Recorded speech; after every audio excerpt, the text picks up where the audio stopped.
Hi అండి, ఇందాకైతే నేను సగమే చెప్పాను లక్ష్మణ ఫలం గురించి. లక్ష్మణ ఫలం చాలా వాల్యుబుల్. మనకి ఎక్కడైనా కూడా సీజనల్గా దొరికిన ఒక్క కాయ తింటే చాలంట 1 ఇయర్లో. అది మన శరీరంలో ఉండే ఎలా అంటే క్యాన్సర్కి సంబంధించి ఉన్న చిన్న చిన్న కణాలు అందరికీ ఉంటాయంట. అవి ఏమన్నా రెడ్యూస్ అవుతూ ఉంటే కనుక ఆ కాయ తినడం వల్ల మనకి దాంట్లో ఉండే యాంటీబాడీస్ అనేది మన శరీరంలో ఉన్న క్యాన్సర్ కణాలని చంపేస్తాయంట. లేదు అది దొరకలేదు అంటే దాని ఆకులు కూడా, చెట్టు ఆకుల్ని కూడా కషాయం చేసుకొని తాగితే చాలా వాల్యుబుల్. అంటే మనకి శరీరంలో అది కూడా దానిలాగానే వర్క్ చేస్తుందంటండి. ఇంకా దాని పక్కన చెట్టు వచ్చేసి సపోటా పెట్టాము. ఇంకా పక్కన నోనీ ఫ్రూట్ ఒకటి పెట్టానండి. అది కూడా మెడికల్గా చాలా యూజ్ అవుతుంది.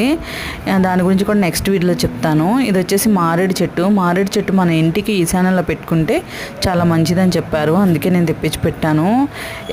మారేడు చెట్టు అంటే అందరికీ